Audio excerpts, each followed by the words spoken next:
पाकिस्तानच्या मुसक्या आवळायला घेतल्याच्या नंतर त्यांची तडफड सुरू झालेली आहे। पाकिस्तान आणि भारतातलं हे युद्ध आता कूटनीतिक पातळीवर पोहोचलंय आणि या निमित्तानं जे जे काही घडतंय ते आपण पाहणार आहोत। सगळ्यात आधी भारतानं सिंधू जलवाटप करार रद्द केला। पाकिस्ताननं शिमला करार रद्द करून त्याला उत्तर दिलं। भारतानं अटारी लष्करी चौकी बंद केली। लगोलग पाकिस्ताननं वाघा लष्करी चौकी बंद केली।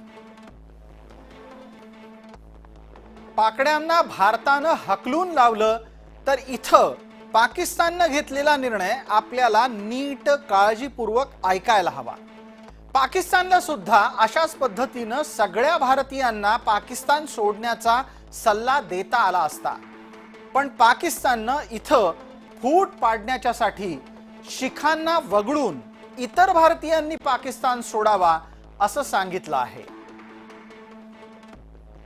पाकिस्तानच्या नागरिकांसाठी भारताचा व्हिसा बंद झालाय, तर पाकिस्ताननी उत्तरादाखल भारतीय विमानांना पाकिस्तानची हवाई हद्द बंद केली आहे।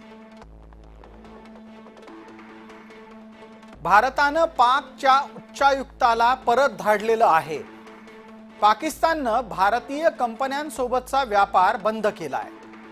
आतापर्यंत भारत आणि पाकिस्तानमध्ये कूटनीतिक पातळीवर कसं युद्ध सुरू झालंय त्याचे हे टप्पेवार विश्लेषण आपण पाहिलं।